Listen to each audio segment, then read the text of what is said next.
नारायण नारायण नारायण बोल चेतन नारायण बोल। नारायण नारायण नारायण बोल चेतन नारायण बोल।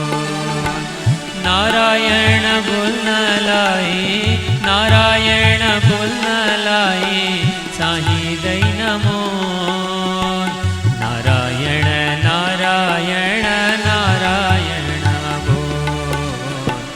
नारायण नारायण नारायण बोल। जय श्रीमन्नारायण। ओम तत्संयोरावृणीमहे गातुं यज्ञाय गातुं यज्ञपतये। दैवी स्वस्तिरस्तु नः स्वस्तिरमानुषेभ्यः ऊर्ध्वं जिगातु भेषजं।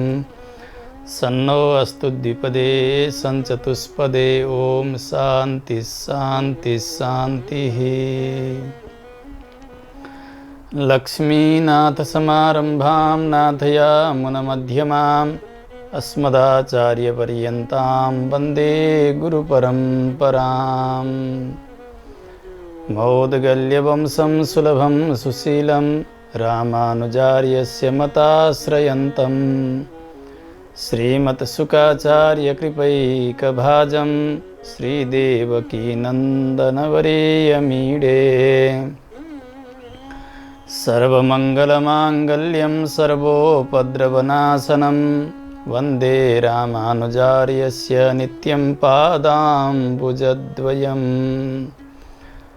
तत्त्वेन यश्चिदचिदीश्वर तत्स्वभाव भोगापवर्गतदुपायगतिरुदारः। सन्दर्शयन्निरमिमीतपुराणरत्नं तस्मै नमो मुनिवराय पराशराय। मेघश्यामं पीतकौशेयवासं श्रीवत्साङ्कं कौस्तुभोदभासिताङ्गं। पुण्योपेतं पुण्डरीकायताक्ष्यं विष्णुं वन्दे सर्वलोकैकनाथम्। हरिनारायण दुरितनिवारण परमानन्द परमपुरुषोत्तम। भक्तजनप्रिय पंकजलोचन नारायण तव दासोऽहं। श्रीनारायण तव दासोऽहम्।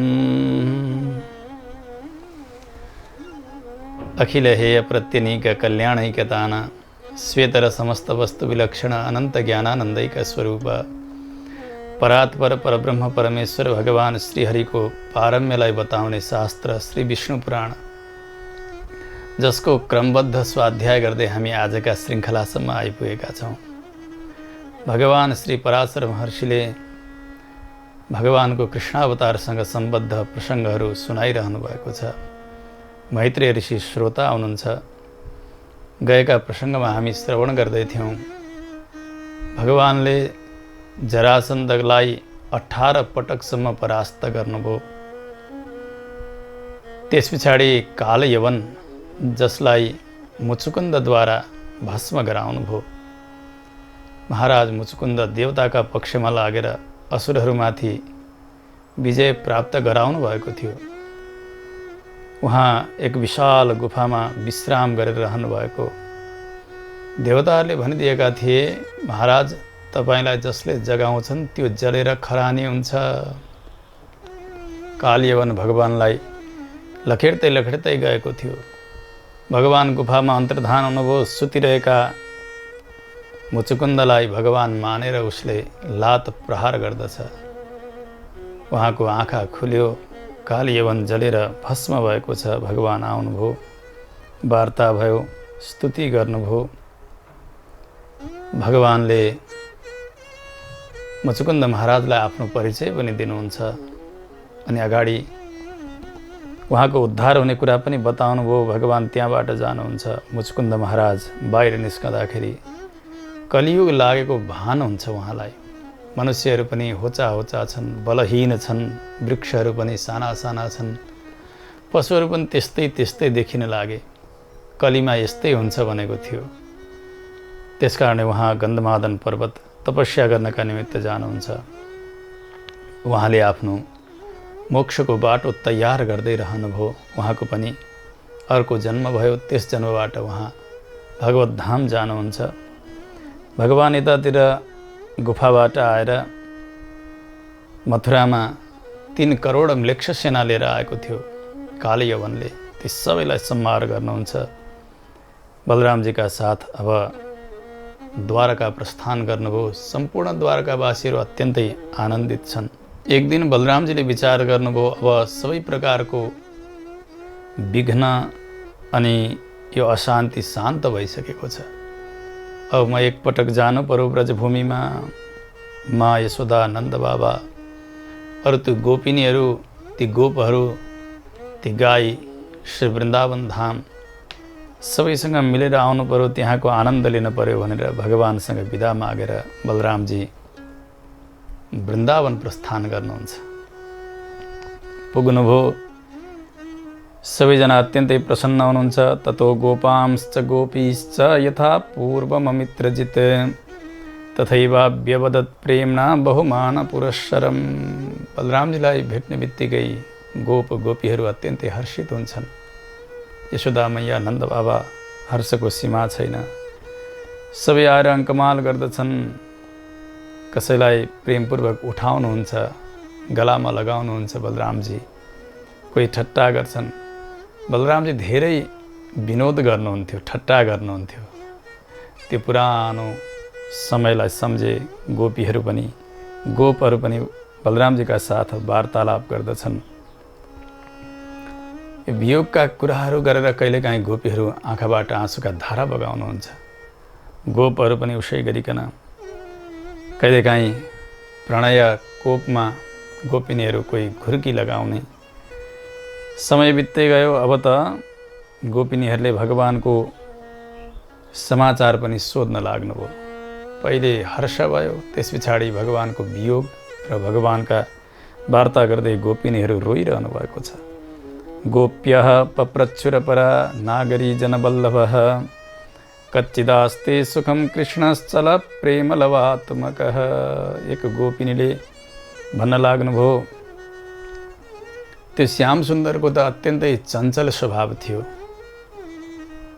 अनि अलिक दिन प्रेम गर्ने, अलिक दिनमा छोडिदिने। तर आज मथुरावासी ती युवतीहरूको प्रेममा मग्न भएको छ। बलरामजी, गोविन्दले कहिले हामीलाई सम्झन्छन् र उनी त आनन्दमा डुबेका होलान् अघि। के छ समाचार? जसरी एउटा भमरो त्यस बेलासम्म फुलसँग प्रेम गर्दछ जबसम्म फुलमा रस रहन्छ, उसै गरी अर्को अधिक रस भएको फुल भेट्यो भने उसले छोडिदिन्छ पहिलेकालाई। श्रीकृष्ण त्यस्तै छ। ऊ त वहाँ गएको छ। नगरको शोभा, नगरवासिनी नारीहरूको त्यो आनन्द उसले कहिले हाम्रो स्मरण गर्दछ र? कच्चित स्मरतिन कृष्णो गीतानुगमनम कलम। हामी सँगै बसेर गीत गाएका थियौँ, विहार गरेका थियौँ। त्यो चर्चा कन्हैयाले कहिले गर्दछ? कहिले यी आमा जो दिनरात गोविन्दका वियोगमा रोइरहेकी छन्, त्यस्तै यशोदाको स्मरण गर्दछ गोविन्दले? कहिले बाबा नन्दलाई सम्झिन्छ उसले? कहिले हामी सखीहरू, हामी गोठाल्नीहरू, यिनीहरू पनि थिए साथमा भनेर कहिले चर्चा गर्छ र उसले? अथवा यहाँका गाई, यो वन, यहाँका गोपहरू, यमुनाजी, गोवर्धनगिरी, यी कसैको पनि स्मरण गर्दछ गोविन्दले? के छ समाचार? अर्की एक गोपिनीले बीचमै आएर भन्नुहुन्छ, भयो भयो भयो, त्यस्ता निष्ठुरीको कथा गरेर के काम छ र? चर्चा बन्द गर। अथवा किम तदालापै क्रियन्ताम अपराह कथा। अरू नै कुरा गरौँ जसले हामीलाई जीवनमा यति ठुलो धोका दिएको छ, गएपछि हामीलाई सम्झेको छैन, फर्केको छैन। उसका विषयमा चर्चा गरेर हामी किन दुखी हुने? हे गोपी, अब चर्चा छोडिदेऊ। फेरि अर्की गोपिनले बीचमै भन्न लाग्नुहुन्छ, के माता अनि पिता, बन्धु, पति, कुटुम्ब यी सबलाई छोडेर हामी उसैका शरणमा गएका थियौँ। गोपिनीहरूले गोपी गीतमा पनि यही नै भन्नुभएको थियो, पतिसुतान्वय भ्रातृबान्धवान् अतिविलङ्घ्यते एन्त्यच्युतागताः। श्रीमद्भागवतमा हामीले पति छोड्यौँ, पुत्र छोड्यौँ, दाजु भाइ पिता माता बन्धु बान्धव सब छोडेर हजुरका चरणको आश्रय लिन आएका थियौँ, तर वनमा हामीलाई छोडेर जानुभयो। हे श्याम सुन्दर, अब त दर्शन दिनुहोस् भनेर आज त्यही भाव यहाँ गोपिनीहरू व्यक्त गरिरहनु भएको छ। सबै चिज हामीले उसैलाई नै मान्यौँ, तर आज यहाँसम्म उसले धोका दियो कि जस्तो कि कसैले धेरै उपकार गरेको छ, कसैका लागि जसका लागि उपकार गरेको हो त्यो व्यक्तिले उपकार गर्नेलाई सम्झँदै सम्झेन, त्यसलाई कृतघ्न भनिन्छ। यो त यस्तो कृतघ्न ठहरिएको छ यो कन्हैया कि हामीलाई त पटक्कै सम्झदा पनि सम्झदैन। सन्त्यक्तस्तत्कृतेस्माभिः अकृतज्ञध्वजो हिषः। कोही गोपिनीले भन्नु, बलरामजी सत्य सत्य बताउनुहोस् त, कहिलेकाहीँ कृष्ण यो ब्रजभूमिमा आउनका लागि चर्चा गर्छन्, मैले जानु छ वृन्दावन भनेर कहिले सभाका बिचमा बोल्छन्, तपाईँले कहिले सुन्नुभएको छ उनका मुखबाट यस्ता वाणीहरू? यसो भन्दा भन्दै गोपिनीहरू रुनुहुन्छ। कोही भन्नुहुन्छ, नै त्यो दामोदर कृष्ण आज उसको चित्त त नगरवासिनी ती स्त्रीहरूका वार्तामा र प्रेममा फसिसकेको छ। उसले हामीलाई सम्झन फुर्सद कहाँ छ र, याद कसरी गर्दथ्यो र? हामीलाई त यही लाग्छ, अब यस जीवनमा श्याम सुन्दरसँग हाम्रो कहिल्यै भेट हुँदैन। अपेत प्रीतिः अस्मासु दुर्दर्शः प्रतिभातिनः। हामीले कहिल्यै यी नयनले दर्शन गर्न पाउँदैनौँ, हामीलाई त यस्तै लाग्छ। यसो भन्दा भन्दै गोपिनीहरू बोल्न नसक्ने हुनुभयो। श्रीमद् भागवतका अनुसार भगवानले सन्देश दिएर उद्धवजीलाई पठाउनु भएको छ गोपिनीहरूलाई सम्झाउन, परन्तु श्री विष्णु पुराणमा त्यस्तो प्रसङ्ग छैन। स्वयं बलरामजी जानुभएको छ। बलरामजीलाई भगवानले केही सन्देश पठाउनु भएको थियो। ती मिठा बाणीहरू, भावपूर्ण त्यो सन्देश बलरामजीले सुनाइदिनु भयो। भाव यही थियो, गोपिनी हो, तिमीहरूका वियोगमा मलाई पनि अत्यन्तै पीडा भइरहेको छ। कुनै दिन त्यस्तो आउनेछ, हाम्रो मिलन हुनेछ, चिन्ता नगर। म यहाँ शरीरले भए तापनि मनले म सधैँ तिमीहरूका साथमा छु। यस प्रकारका मनलाई हरण गर्ने अनि शान्तिप्रिय, प्रेमपूर्ण अनि कुनै प्रकारको घमण्ड पनि नभएको त्यो सन्देश सुनेर गोपिनीहरूलाई अलिकति सान्त्वना मिल्यो। त्यस पछाडि फेरि वार्ता गर्न सक्ने हुनुभयो, बलरामजीका साथ फेरि चर्चा गर्ने। जहाँ जहाँ जस्ता जस्ता लीलाहरू भएका थिए श्री वृन्दावनमा, त्यहाँ त्यहाँ जाने र त्यो पूर्व समयको स्मरण गर्ने। यसरी दिन बित्दै बित्दै गयो। पराशर महर्षि बताउनुहुन्छ, मैत्रेय सुन्नुहोस्, वने विचरतस्तस्य सह गोपैर्महात्मनः मानुषच्छद्मरूपस्य शेषस्य धरणी धृतः। आफ्ना कार्यद्वारा अनेक लीला गर्दै गर्दै पृथ्वीमा आउनुभएका श्री बलरामजी श्री वृन्दावनमा विहार गरिरहनु भएको छ। आज साक्षात् पृथ्वीलाई धारण गर्ने शेष माया मानव रूप बनाएर एक गोपिनीहरूका साथ विहार गर्नुभयो। विहार गर्दै गर्दै जब वनका भित्र प्रवेश गर्नुहुन्छ, वरुणदेवले विचार गर्नुभयो, हो साक्षात् अनन्त शेषजी आज मनुष्य बनेर आउनुभएको छ। यस बेला उहाँको स्वागत गर्नुपर्छ, सेवा गर्नुपर्छ, यो हाम्रो कर्तव्य हो। वारुणी देवीलाई सम्बोधन गरेर भन्नुभयो, हे देवी सुन, अभिष्टा सर्वदा यस्य मन्दिरे त्वं महौजसः अनन्तस्योपभोगाय तस्य गच्छ मुदे शुभे। हे मदिरा, महाबलशाली अनन्त साक्षात् शेषजी, जसले सदैव तिमीलाई इच्छाउनुहुन्छ, चाहनुहुन्छ। तिमी त्यस प्रकार नागलाई, शेषलाई उन्मत्त बनाउन समर्थ छेउ, जाऊ। जसरी उहाँले भोग गर्न चाहनुहुन्छ त्यसरी तिमी प्रयुक्त भएर उहाँको सेवा गर। जो मदिरा भनिन्छ, वारुणी मदिरा, मदिराका पनि कई कोटिहरू हुन्छन् जो देवताहरूका लागि हुन्। त्यस प्रकारको रस त्यसै गरी सर्प जातिका लागि हुने, नाग जातिका लागि हुने, असुरहरूका लागि हुने, यसका पनि अलग अलग प्रकारहरू हुन्छन्। वनस्पतिमा एक प्रकारले पाइने जो मत्त बनाउनेपन हो, त्यस प्रकारको रस हो, त्यसलाई नै यहाँ वारुणी मदिरा भनेर बताइएको छ। यसैको अत्यधिक उपयोग गर्नाले गर्दा यदुवंशीहरू आफू आफूमा लडालड गरेर समाप्त भए। उनीहरू आफूलाई सम्हाल्न नसक्ने हुन्छन्। यो प्रसङ्ग यदुकुल सम्भारका समयमा आउनेछ। यिनै मदिरा जो वारुणी मदिरा, वरुणदेवले आज्ञा दिनुभएको छ, बलरामजीको सेवाका निमित्त तिमी जाऊ। अब उनी एक वृक्षका टोड्कामा वारुणी मदिरा एक सुन्दर रूपले पान गर्नलाई योग्य बनेर बसेकी छन्। कदम्ब वृक्षका कोटरमा बसेकी अति सुगन्ध आयो। बलरामजी ती गोपिनीहरूलाई साथमा लिएर वनमा विहार गर्दै हुनुहुन्छ। जसको जहाँ राग बनेको हुन्छ नि, जे चिज खान अभ्यस्त भएको हुन्छ, त्यसको गन्ध सुगन्ध कहीँ टाढैमा छ भने पनि त्यसले उसको चित्तलाई तानिरहेको हुन्छ।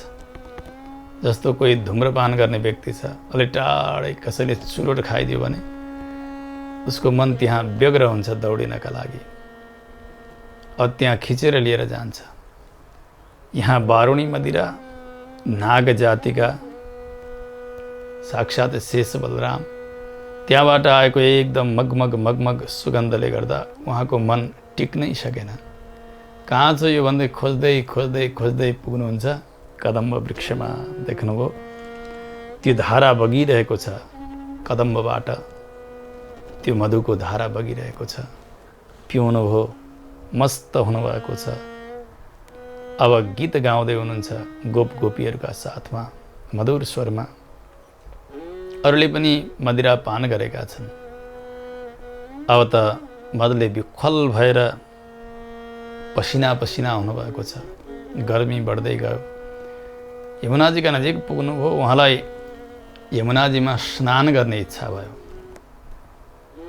बलशाली हुनुहुन्थ्यो, जे पनि गर्न सक्ने हुनुहुन्थ्यो। उहाँले पहिले यमुनालाई आज्ञा दिनुभयो, हे यमुने, मलाई स्नान गर्ने इच्छा छ, तिमी यहाँ आऊ, म जहाँ छु। बलरामजीले आह्वान गर्नुभयो, तर यमुनाजी चटपटाउनु भएन। आफ्नै गतिमा बगि नै रहनु भएको छ। फेरि पनि बोलाउनुहुन्छ, फेरि पनि यमुनाजीले ध्यान दिनु भएन बलरामजीका वाणीमा। अब त साक्षात् शेष, हातमा हल मुसल सबै छँदैछ। अत्यन्तै क्रुद्ध हुनुभयो। त्यसमा पनि वारुणी मदिरा, त्यसले पनि आफ्नो प्रभाव देखाएकै छ। मैले भनेको मान्दिनस्, पापिनी, त यहाँ नआउने, ठिक छ, अब तैँले मेरो शक्ति देख्ने छेस्। अब कहाँ जाँदै रहेछस् हेरौँ भनेर त्यो हलो यसरी गाड्नु भयो र यमुनाजीलाई यसरी खिच्न लाग्नुभयो। जहाँ हुनुहुन्थ्यो त्यतापट्टि खिच्नुभयो। अब यमुनाजी अनियन्त्रित भएर जतासुकै बग्न लाग्नुहुन्छ। डर लाग्यो, हो साक्षात् जगदीश्वरको आज अपमान गरेँ मैले। यमुनाजी अत्यन्तै सुन्दरी रूप धारण गरेर शरीरिणी तदा भेत्य त्रास विह्वल लोचना, थरथर काँप्दै हात जोड्नुहुन्छ। प्रसीदेत्यब्रवीद रामं मुञ्च मां मुसलायुध। हजुर प्रसन्न हुनुहोस्, मैले हजुरलाई जान्न सकिनँ हे राम, हे अनन्त, क्षमा गर्नुहोस्। हजुरलाई जसरी विहार गर्ने इच्छा छ त्यसरी गर्नुहोस्, म सेवामा हाजिर भएकी छु। हे मुसलधारी, हे जगदीश, स्तुति गर्नुहुन्छ। त्यस पछाडि बलरामजीले भन्नुभयो, हे यमुने, मेरो बल वीर्यको अवज्ञा गर्नेवाली त म यही हालातद्वारा हजारौं हजार टुक्रा बनाइदिनेछु तँलाई। अवज्ञा गर्छिस्? थरथर काँपिरहनु भएको छ यमुनाजी। बलरामजीको बिस्तारै क्रोध शान्त भयो। अब जहाँनिर बलरामजी हुनुहुन्थ्यो त्यही भूभाग भएर यमुनाजी बग्न थाल्नु भयो। अहिले जहाँ गएर हामी श्री वृन्दावनमा यमुनाजीको दर्शन गर्छौँ, बलरामजीले बोलाएका ठाउँमा यमुनाजी आउनुभएको हो। त्यसकारणले यमुनाजीको विशेष महत्त्व छ। त्यहाँ विशाल जलराशि, गर्मीको समय छ, मत्त हुनुभएको छ। गोप गोपीहरूका साथ जलविहारका निमित्त प्रवेश गर्नुभयो। धेरै समयसम्म स्नान गर्नुहुन्छ।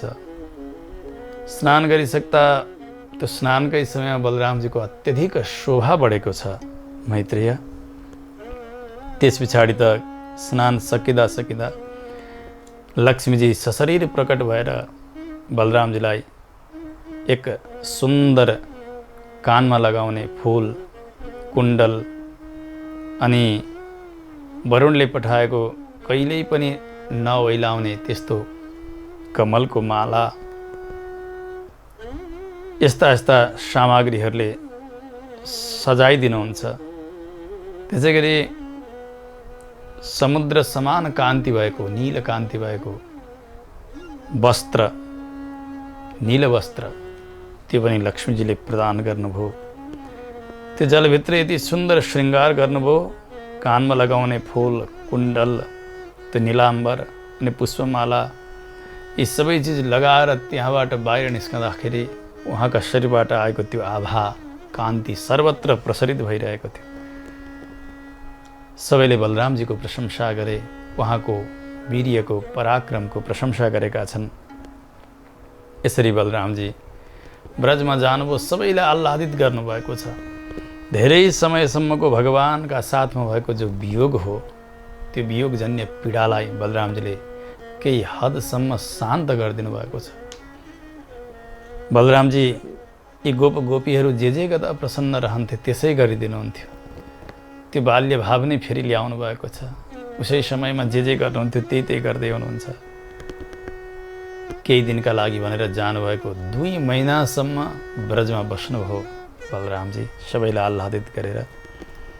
अन्तिममा नन्द बाबा, यशोदा मैया, अरू पनि गोप गोपीहरूसँग विदा भएर पुनः फर्केर आउनुहुन्छ। त्यस पछाडि द्वारकामा आएर रेवतकी छोरी रेवतीसँग विवाह गर्नुहुन्छ। पहिले नै हामीले सुनिसकेका छौँ, ककुदमी नाम गरेका जो रैवत हुनुहुन्थ्यो, उहाँकी छोरी रेवती। छोरी कहाँ दिउँ, कसलाई दिउँ भनेर सोध्न ब्रह्माजीका सभामा पुग्नु भएको राजा। एकछिन नाचगान हुँदै थियो। केही बेर पछाडि ब्रह्माजीसँग भेट भयो। ब्रह्माजीले भन्नुभयो, बर्बाद भयो, यस बेला धेरै समय बितिसकेको छ।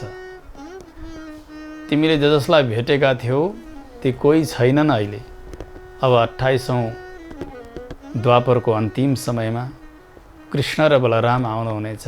बलरामजीका साथमा आफ्नी कन्याको विवाह दान गरिदिनु, यो आज्ञा गर्नुभएको थियो। ठिक्क बलरामजीको विवाहको समय भयो। रेवतीसँग विवाह सम्पन्न हुन्छ। बलरामजी र रेवतीबाट 2 पुत्र हुन्छन्, निषठ र उल्मुख नाम गरेका। श्री पराशर महर्षि आज्ञा गर्नुहुन्छ मैत्रेय। एक राजा हुनुहुन्थ्यो कुण्डिनपुरका, विदर्भ देश जसको राजधानी कुण्डिनपुर हो। त्यहाँ भीष्मक नाम गरेका राजा हुनुहुन्थ्यो। अत्यन्तै ज्ञानी हुनुहुन्थ्यो। ऐश्वर्य पराक्रम सबैले परिपूर्ण। उहाँकी एक छोरी हुनुभयो, रुक्मिणी नाम गरेकी, साक्षात् भगवती लक्ष्मीजीकै अवतार हुनुहुन्थ्यो। हामीले पहिले पनि सुनेका छौँ, राघवत्वे भवेत् सीता रुक्मिणी कृष्ण जन्मनी। भगवान श्री रामचन्द्र भएर आएका समयमा लक्ष्मीजीले सीताजीको रूप धारण गर्नुभयो। भगवान श्री कृष्ण बनेर आएका समयमा लक्ष्मीजी रुक्मिणी बनेर आउनुभएको छ। अत्यन्तै सुन्दरी। एक पुत्र रुक्मी नाम गरेको हुन्छ। श्रीमद् भागवतका अनुसार त रुक्मी आदि गरेका 5 भाइ पुत्रहरू अनि एउटी छोरी रुक्मिणी भीष्मकका। परन्तु श्री विष्णु पुराणका अनुसार एउटै छोरो रुक्मी नाम गरेको अनि छोरी रुक्मिणी नाम गरेकी। अत्यन्तै दुष्ट थियो यो रुक्मी। शिशुपालको सखा थियो। धर्म कर्म ईश्वर केही पनि नजान्ने। भगवान श्रीकृष्णले रुक्मिणीजीका शील रूप गुणका विषयमा पहिल्यै सुन्नुभएको थियो। रुक्मिणीजीले पनि सुन्नुभएको थियो। बाल्यावस्थाबाटै आफ्नो मन भगवान श्रीकृष्णलाई समर्पण गरिसक्नु भएको थियो रुक्मिणीजीले। भगवान पनि भित्रैबाट चाहनुहुन्थ्यो। एक समय प्रस्ताव गर्नुभयो महाराज भीष्मकले आफ्नी कन्याको दान द्वारकाधीश भगवान श्रीकृष्णलाई गरिदिने। सोझै निषेध गरिदियो रुक्मीले। हुनै सक्दैन यो। हाम्री बहिनी कृष्ण जस्तो न जातको ठेगाना भएको न घरको ठेगाना भएको यस्तालाई हामी दिने होइन। धेरै निन्दा गर्यो। जरासन्धको हितैषी थियो। शिशुपालको मित्र थियो। भगवानले पहिले जरासन्धका ज्वाइँ भएको कंसलाई मारिसक्नु भएको छ। त्यस समयदेखि यति शत्रुता साधन गरेको छ यसले। यी दुष्टहरू सबै भगवानका विपक्षमा थिए। यी विपक्षमा भएर नै पृथ्वीका भारलाई उतार्न भगवानलाई सजिलो पनि भइराखेको छ। किनभने युद्धका बहानाद्वारा भगवान सबलाई मार्दै हुनुहुन्छ। समय बित्दै गयो। अब वाग्दान गरिदियो उसले शिशुपालका साथमा विवाह गरिदिने आफ्नी बहिनीको। शिशुपाल भारी जन्ती लिएर आएको छ विवाहको बेहुलो बनेर। बिहेको धमाधम चलिरहेको छ कुण्डेनपुरमा। भगवान पनि यो समाचार पाएर बलरामजी अनि अरू यदुवीरहरूका साथमा कुण्डेनपुर जानुहुन्छ। श्रीमद् भागवतका अनुसार त जब यो दुष्टका साथमा विवाह हुने भयो भन्ने जान्नुभयो रुक्मिणीजीले एक ब्राह्मणलाई बोलाएर एक पत्र तयार गर्नुभएको छ। सन्देश पत्र। ब्राह्मण त्यो पत्र बोकेर द्वारकामा जान्छन्, गएर सुनाउँछन्। अति सुन्दर भाव छ त्यसमा। प्रभु जसरी पनि हजुरले आफ्नो भाग स्वीकार गर्नुपर्छ। जति बेलाबाट मैले हजुरका स्वरूप रूप गुणवैभवलाई श्रवण गरेँ त्यस बेलादेखि मेरो हृदयको जो पीडा हो ताप हो शान्त भएको थियो। तर आज यो दुष्टका साथ मेरो विवाह हुन लागेको छ। सिंहका अगाडि कोही स्यालले सिंहको आहार खोसेर लिएर गयो भने त्यो उसको बेइज्जत हुन्छ। आज त्यस्तै त हुन लागेको छ नि। म त हजुरकी भाग हुँ। आज दुष्टले हरण गर्न लागेको छ। उसकी बन्न लागेकी छु म। केही अवश्य पनि गर्नुहोस्। म हाम्रो कुल धर्म अनुसार अघिल्ला दिन बेहुलीले कुलदेवी गिरिजा सतीदेवीको पूजाका लागि निस्केर जानुपर्ने हुन्छ। हजुर आउनुहोस्। त्यसै समय मलाई हरण गरेर लिएर जानुहोस्। हजुर आउनु भएन भने, मेरो यो बिन्तीलाई सुन्नु भएन भने मैले उपवास गरेर 100 जन्म बिताउने छु, केही नखाई नपिइकन। एक जन्म उपवास गरेर शरीर त्याग दिनेछु। फेरि अर्को जन्म 100औं जन्मसम्म यसरी नै मैले प्राण छोडिदिनेछु। 100 जन्म पछाडि त अवश्य पनि हजुरलाई मैले पाउँछु होली। यस प्रकारले रुक्मिणीजीले सन्देशमा लेख्नु भएको थियो। भगवान त्यही सन्देश श्रवण गरिसकेपछि ब्राह्मणलाई पनि साथमा लिएर, बलरामजीलाई साथमा लिएर, अरू पनि यदुवीरहरूलाई साथमा लिएर कुण्डेनपुरमा आउनुभएको छ। कथा वहाँ विस्तार छ। भगवान जब विदर्भ देशमा जानुभयो, राजधानी कुण्डेनपुर प्रवेश गर्नुभयो, त्यहाँका नरनारीहरूले भगवानको सौन्दर्यको दर्शन गर्दछन् र सबैले हृदयबाट प्रार्थना गर्दछन्, ओहो ओहो कस्तो विपरीत हुन आँट्यो अघि। यति सुन्दर द्वारकाधीशलाई हाम्रा महाराजाधिराजले यी राजकुमारीको कन्यादान गर्न लाग्नु भएको थियो। तर हाम्रा यी युवराज रुक्मी मानेनन्, दुष्टलाई दिन लागे। यो अन्याय भयो। हे भगवान, हाम्रो पूर्वजन्मको कुनै त्यस्तो सुकृत छ भने, के त्यस्तो पुण्य हामीले आर्जन गरेका छौँ भने हामी सबै पुण्य खर्च गर्न चाहन्छौँ। हाम्री राजकुमारीले द्वारकाधीशलाई नै पति पाउन्, यस प्रकारले कामना गरे सबैले। भक्तले हृदयबाट यसरी कामना गरिदिने भने प्रारब्ध पनि बदलिन्छ। रुक्मिणीको विवाह त शिशुपालका साथ हुने निश्चित थियो। विवाह त चल्न थालिसकेको थियो। तर भक्तको प्रार्थना, त्यसले गर्दा उहाँको प्रारब्धै बदलिएको छ। यतातिर जानुभएको हुन्छ उहाँ गिरिजा सतीदेवीको पूजनका लागि सहेलीहरूका साथमा। भगवान उहाँले दिएको सङ्केत अनुसार पुग्नुहुन्छ। त्यस समयमा रुक्मिणीजी बाटो हेरिरहनु भएको छ। रथ बढाउनु भयो, घर घर घर घर घर घर घर घर। भगवानको सौन्दर्यमा धेरै लट्ठ परिरहेका छन्। कतिपय दुष्ट ती सेनाहरू रुक्मिणीजीको शोभामा लट्ठ परिरहेका छन्। ओहो कति सुन्दरी भन्दैछन्, कोही कति सुन्दर भन्दैछन्। कहाँ के भइरहेको छ केही थाहा छैन। भगवान पुग्नुभयो, रुक्मिणीजीको हात समाउनुभयो, रथमा राख्नुभयो, त्यहाँबाट लिएर जानुहुन्छ। भगवान जाँदै हुनुहुन्छ। अब त यता शिशुपाल अति दुःखी भयो, क्रुद्ध पनि भयो। रुक्मीको त मान मर्दन नै भयो। त्यस्तो जातको ठेगाना नभएको, जन्मको ठेगाना नभएको कृष्णलाई मैले बहिनी दिने होइन भनेको थियो, आज भगवानले हरण गरेर लिएर जानुभएको छ। उसले त शिशुपालसँग जरासन्ध अरू पनि दुष्टहरूका साथमा एउटा प्रतिज्ञा गर्यो, कुण्डिनम न प्रवेक्ष्यामि ह्यहत्वा युधि केशवम।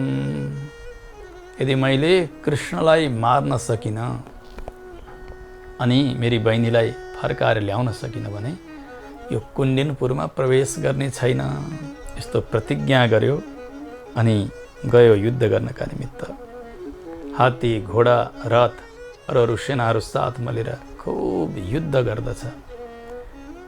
त्यस समय भगवानले खेल खेलमै सबैलाई सम्हार गर्दै जानुभयो। कति हुन् कति ती दुष्टहरू मर्दै गएका छन्।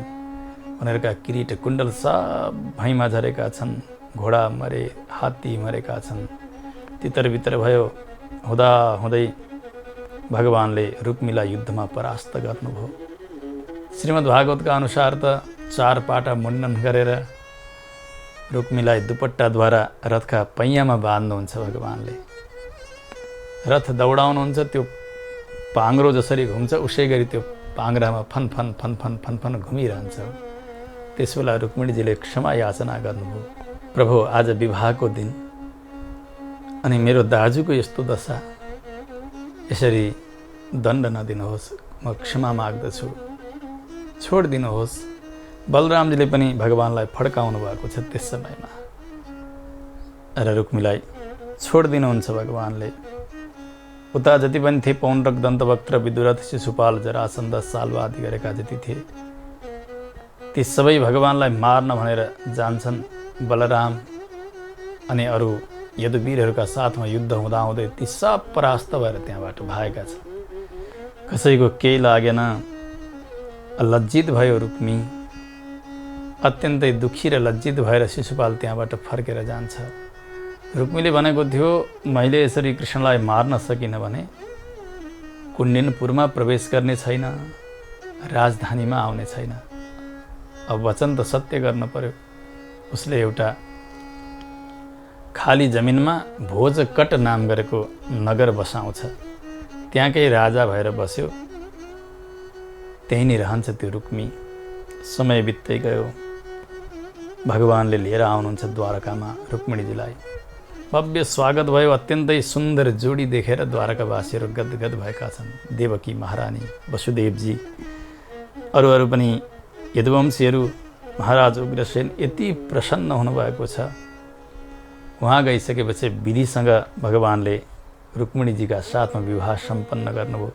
निर्जित्य रुक्मिणं सम्यक उपयेमे च रुक्मिणीं राक्षसेन विवाहेन सम्प्राप्तां मधुसूदनः। हरण गर्दा मात्रै राक्षस विधि अपनाउनु भएको भगवानले, तर गएर विवाह गर्दा भने ब्राह्म विधिद्वारा नै विवाह गर्नुभयो। सम्यक उपयेमे, पराशर महर्षि बताउनुहुन्छ, विधिसँग विवाह गर्नुभयो। यसरी कोही मन परेकी कन्यालाई लिएर गएर पनि विधिसँग विवाह गर्न सकिँदो रहेछ भनेर यहाँनिर पराशर महर्षि सम्झाइरहनु भएको छ। विवाह चाहिँ अनिवार्य छ। अब यता जन्ती पनि लोकन्ती पनि सबै द्वारकावासी बनेका छन्। सुन्दर श्रृङ्गार गराएका छन् रुक्मिणीजीलाई। भगवानको पनि श्रृङ्गार भएको छ। धुमधामसँग विवाह सम्पन्न भयो। जय जयकार भयो। भगवान रुक्मिणी बल्लभ बन्नुभएको छ।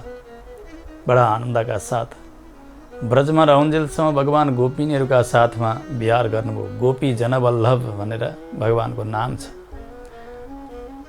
राधारमण भगवानको नाम ब्रजमा रहन्जेलसम्म, किनभने अत्यन्तै प्यारी एक गोपिनीलाई लिएर भगवान रासका बीचबाट दौडिनु भएको थियो।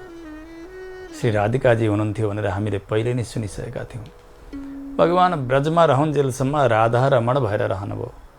राधिकाजीका साथमा विवाह होइन भगवानको, तर रुक्मिणीजीका साथमा भने प्रथम विवाह आज भगवानको भएको छ।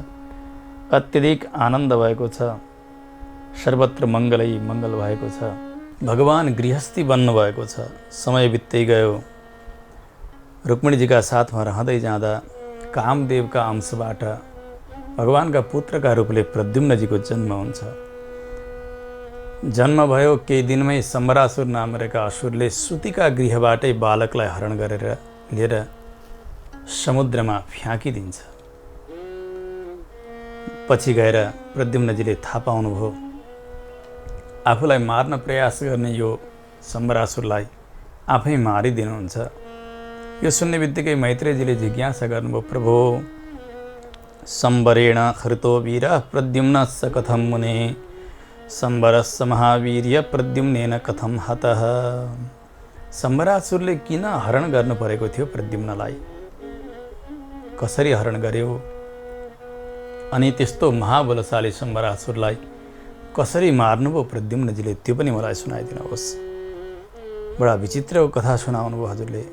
मलाई विस्तारसँग सुन्ने इच्छा छ। भगवानका सन्तति पहिला पुत्र प्रद्युम्नजीको चरित्र समग्रतया सुनाइदिनुहोस्। पराशर महर्षि बताउनुहुन्छ, मैत्रेय सुन्नुहोस्। रुक्मिणीजीबाट पैदा भएका यी प्रद्युम्न बालक 6 दिनको भएका समयमा आएर सम्बरासुरले जबरजस्ती सुतिका गृहबाट हरण गरेर लिएर जान्छ। लिएर गयो। उसलाई थाहा छ कि भविष्यमा यसले मलाई मार्छ, यसलाई लगेर फ्याँकिदिन पर्यो भनेर समुद्रमा फ्याँक्दछ। पूर्वजन्मको वृत्तान्त पनि त्यस्तै नै छ। प्रद्युम्न कामदेव हुनुहुन्छ। भगवान शङ्करका क्रोधद्वारा जलेर खरानी भएर अर्को जन्म प्राप्त गर्दै हुनुहुन्छ। उस समयबाट यो दुश्मनी छ। उसलाई थाहा छ कि प्रद्युम्न मेरो काल हो भन्ने। अर्को कारण यो पनि छ कि जति पनि आसुरी वृत्तिका थिए यिनीहरू सबै शिशुपाल, जरासन्ध, दन्तवक्त्र, रुक्मी यी सबै एक समूहमा थिए। त्यसबेला विश्वमा भगवानका पक्षमा सज्जनहरू थिए। मानौ एक प्रकारको विश्वयुद्ध नै चलिरहेको थियो पृथ्वीको भारलाई उतार्नका निमित्त। अब कृष्णको पुत्र अवश्य पनि मेरा लागि घातक हुन्छ भन्ने उसले विचार गरेर लगेर फ्याँकिदिन्छ। रुक्मिणीजी रोएर बिताइरहनु भएको छ दिन। त्यो क्षार सागरमा लगेर जो नुनिलो समुद्र हुन्छ त्यहाँ फ्याँकिदिन्छ। भगवानका पुत्र भएका कारणले गर्दा उनको मृत्यु हुँदैन। त्यो बालकलाई एक विशाल माछाले खान्छ। माछाले निलो पेटभित्र राखेको छ। एक दिन त्यो माछा जालमा थाप्ने त्यस्ता माझीहरू उनीहरूले त्यो माछालाई अरू माछाका साथ जालमा फसाउँछन्। लिएर आएर सम्बरासुरका रसोईमा दिन्छन्। संयोग पनि त्यस्तै, भगवानको इच्छा पनि त्यस्तै। यी माझीहरू पनि अरू कोही हुन्थे भने कहीँ लिएर जान्थे होला, तर यिनीहरू पनि सेवक नै थिए सम्बरासुरका। लिएर गएर भान्सामा दिए। त्यहाँ कामदेवकी पत्नी जो मायावती, जसको नाम रति पनि हो, उनी सेविका बनेर बसेकी छन्। उनले सुनेकी छन् कि भविष्यमा पुनः भगवानको पुत्र बनेर यसरी आफ्ना पति आउने छन्, उनको प्रतीक्षा मैले गर्नुपर्छ भनेर सम्बरासुरकी दासी जस्तो भएर सेवा गरिरहेकी छन्। समय बित्दै गयो। अब त्यो माछालाई चिरेर पकाउने समय हुँदाखेरि रसोईहरूले यसो चिर्छन्, त्यहाँभित्र यति सुन्दर बालक। अब तिनै मायावतीलाई दिइदिन्छन्। उनले एकान्तमा लगेर आफ्ना कक्षमा लगेर उसको हेरचाह गर्दै गर्दै बढाउँदै जान्छन्। समय बित्दै बित्दै गएको छ। अब जब बाल्य अवस्था थियो त्यस समयसम्म त आफू आमा जस्तो भनेर त्यो बालकलाई छोरो जस्तो मानेर सेवा गरिरहेकी छिन् रतिले। एक दिन नारदजी आएर सम्झाउनु भयो, देवी तिमीले यो बालकलाई चिनेकी छौ, यसको रहस्य त मैले पछि बताउने छु, तर यिनी हुन् भगवान विष्णु, अहिले कृष्ण बनेर आउनुभएको छ। उहाँकी पत्नी रुक्मिणीका गर्भबाट जन्मिएका भगवानका पुत्र हुन् है यिनी। अयम समस्त जगत स्थिति संहारकारिणः सम्बरेण हृतो विष्णोस्तनय सूतिका गृहात्। भगवानको पुत्र 6 दिनका दिन नै यो सम्बरासुरले हरण गरेर लिएर गएर सूतिका गृहबाट समुद्रमा फ्याँकिदिएको हो नि। यो सुन्ने बित्तिकै रतिलाई भयो, ओहो हुनसक्छ यो प्रसङ्ग मिल्दै आएको छ, मेरा पतिदेव नै आज यी बालकका रूपले आएका हुन सक्छन्, मैले सेवा गर्नुपर्छ भनेर एकदमै कुनै स्वार्थ नराखिकन सेवा गरिरहेकी छन्। दरबारमा प्रद्युम्न बढ्दै बढ्दै जानुभएको छ। हुँदै गयो, नारदजीले भन्नुभएको थियो यी नररत्न हुन्, मनुष्यमा रत्न समान हुन् है, भविष्यमा यिनी महान बलशाली हुनेछन्, भगवानको वंशलाई विस्तार गर्नेवाला हुनेछन्। उस्तै निष्ठाका साथ रतिले सेवा गरिरहेकी छन्। रतिलाई मायावती भनिन्थ्यो, धेरै मायाको ज्ञान थियो उनलाई, धेरै धेरै शस्त्रविद्या अस्त्रविद्या मायाद्वारा निर्माण गर्न सक्ने त्यस्ती थिइन् नि। एक दिन प्रद्युम्न बढ्दै बढ्दै जाँदा थाहा भयो कि सम्बरासुरले 6 दिनका दिन नै आफूलाई लगेर समुद्रमा फ्याँकिदिएको। अत्यन्तै क्रोध त बढिराखेकै छ, यो दुष्टले मलाई मार्न प्रयास गरेको रहेछ भनेर। जब युवा अवस्थामा पुग्नुहुन्छ प्रद्युम्न, ती मायावती पहिले आमा जस्तो भनेर सेवा गर्दै थिइन्, अब भने एउटी कामिनी पत्नी जस्तो भएर सेवा गर्न सुरु गर्छिन्। हाउ भाउ चेष्टा सबै त्यस्तै। आफ्नो हृदय पनि प्रद्युम्नमै समर्पण गरेकी छन्। आफ्ना नेत्रहरू सेवा सबै प्रेममा यति मग्न भएकी छन् यिनी। ओहो बडा आश्चर्य लाग्यो प्रद्युम्नलाई। यो एउटी नारी पहिले आमा जस्तो भएर सेवा गर्दै गर्दै रही, अहिले भने एउटी पत्नी जस्ती वेश्या जस्ती भएर कामिनी जस्ती भएर यसो गरिरहेकी छे। सोध्नुभयो, मातृत्वम अपहायाद्य किमेवं वर्तसेन्यथा। पहिले त आमा जस्तो भएर सेवा गर्यो तिमीले, अहिले भने एउटी कामिनी जस्तो भएर, के हो यो, को हौ तिमी, किन यस्तो विपरीत बुद्धि अहिले? पहिले पुत्र जस्तो गर्ने, अहिले पति जस्तो गर्ने। यो सुनिसकेपछि रतिले भनिदिन्छन्, प्रभु यसमा एउटा रहस्य छ, हजुर नरिसाउनुहोस्। हजुर जब जन्मनुभयो भगवानका पुत्र बनेर 6 दिनका दिन सम्बरासुरले लगेर फ्याँकिदिएको थियो, अनि यसरी माछा पक्रेर लिएर आए माझीहरूले। संयोगले मैले नै हजुरलाई प्राप्त गर्न सकेँ अनि म सेवा गरिरहेकी छु। मार्नका लागि प्रयास गरेको थियो, म उस समयबाट हजुरको प्रतीक्षा गरेर बसेकी हुँ। यो सुन्ने बित्तिकै त अब युवा अवस्था, बल पनि बढेको छ। प्रद्युम्न सम्बरासुरसँग युद्ध गर्नका लागि तयार हुनुभयो। मायावतीले भनिन्, हजुरले मायाको शिक्षा लिनुपर्छ है, यो धेरै मायावी छन् यो दानव, योसँग युद्ध गर्दाखेरि हजुरले यो माया विद्यालाई पनि जान्न पर्छ, सबै शिक्षा दिइदिन्छन्। अब प्रद्युम्नजी जानुभयो, ललकार्नुभयो, आयो युद्ध गर्नका लागि, शस्त्रास्त्र वर्षा गर्दछ, अनेक मायाको सृष्टि गर्दछ। एक्लै प्रद्युम्नले सबै उसका मायालाई नाश गर्दै गर्दै सम्बरासुरलाई पनि समाप्त पारेर ती रतिलाई साथमा लिएर विमानद्वारा आकाश मार्ग गर्दै उड्दै उड्दै द्वारकामा आउनुभयो। सम्पूर्ण ती द्वारकावासीहरूले देखे, हो कति सुन्दर जोडी। यता रुक्मिणी आदि गरेका अरू पनि माताजीहरू सबैले देख्दा देख्दै सबैका हृदयमा एक प्रकारको आनन्द भयो। रुक्मिणीजीका आँखामा त प्रेमका आँसुहरू भरिन लागे। चिन्नु त भएको छैन, भन्न नै सम्झिनुहुन्छ, हो कति सुन्दर यी युवा रहेछन्, कोही भाग्यमानी नारीका पुत्र होलान् कि, म त कति अभागिनी। मेरो बालक त जन्मियो, दुष्टले हरण गरेर लिएर गयो। यदि मेरा बालक बाँचिरहेका हुन्थे भने पक्कै पनि यस्तै हुन्थ्यो होला। यसो हेर्दै जानुभयो, भगवान् श्रीकृष्णकै जस्तै स्वरूप छ। अरूहरूले त भनिदिए हुनसक्छ देवी तपाईँकै पुत्र यिनी हुन्। रुक्मिणीजी पनि यसो विचार गर्दै हुनुहुन्छ, तलबाट माथिसम्म हेर्नुहुन्छ। आमाहरूले आफ्ना पुत्रलाई, आफ्ना सन्तानलाई सहजै चिन्नुहुन्छ। यो उहाँहरूमा भएको यो मातृशक्ति हो। हेर्दै हुनुहुन्छ, बोल्न सक्नुभएको छैन, मनमा नै निर्णय गर्नुभयो पक्कै पनि मेरा कोखबाट जन्मिएको भगवानको पुत्र उही बालक हुनुपर्छ, किनभने यति धेरै प्रेम मेरा हृदयमा आइरहेको छ नि। यसो चिन्तन गर्दै हुनुहुन्थ्यो। त्यसै समयमा नारदजी आइपुग्नुभयो, भगवान् श्रीकृष्ण पनि आउनुभयो। आएर नारदजीले भन्नुभयो, हे रुक्मिणीजी तपाईँ किन सन्देहग्रस्त हुनुहुन्छ, को हुन् के हुन् भनेर?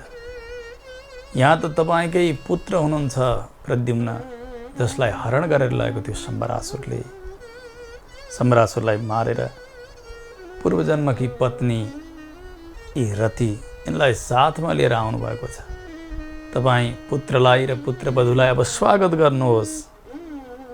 यिनी सम्बरासुरकी पत्नी होइनन्, यिनी दासी भएर बसेकी मात्रै हुन्। प्रतीक्षा प्रद्युम्नकै गरिरहेकी थिइन्। यो सुन्ने बित्तिकै हर्ष विभोर हुनुभयो। अर्को पनि बताइदिनु भयो, कामदेव भस्म भएर अर्को जन्म हुन्छ भन्ने थाहा पाएपछि पुनर्जन्मको प्रतीक्षा गरेर बसेकी हुन् नि यिनी।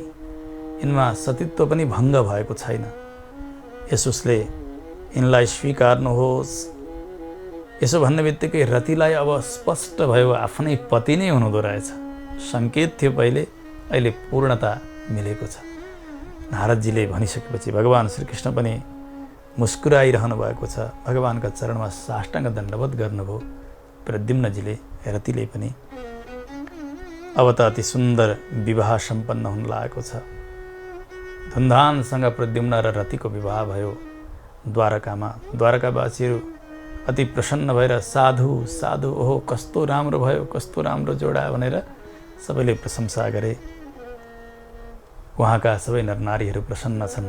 यसरी प्रद्युम्नजीको जन्म अनि उहाँको विवाहको प्रसङ्ग श्री पराशर महर्षिले मैत्रेय ऋषिलाई आज बताउनुभयो। अब अगाडि भगवान्का चरित्रहरू, भगवान्का सन्ततिहरूको वर्णन आदि श्रवण गर्नुपर्नेछ, परन्तु समयले साथ दिएन। आज निर्धारित समय पुरा भइसकेको हुनाले कथालाई र वाणीलाई भगवान्का चरणमा समर्पण गरिन्छ। जय श्रीमन्नारायण। सधैँभरि यो जिन्दगी खिल्छ, भक्ति गरे सधैँभरि यो जिन्दगी खिल्छ। त्यसैले त शास्त्र भन्छन्, नारायण बोल चेतन नारायण बोल। त्यसैले त शास्त्र भन्छन्, नारायण बोल चेतन नारायण बोल। नारायण बोल्नलाई, नारायण बोल्नलाई चाहिँदैन मोल। नारायण नारायण नारायण बोल। नारायण नारायण नारायण बोल। नारायण नारायण नारायण बोल चेतन नारायण बोल। नारायण बोल चेतन नारायण बोल। नारायण बोल चेतन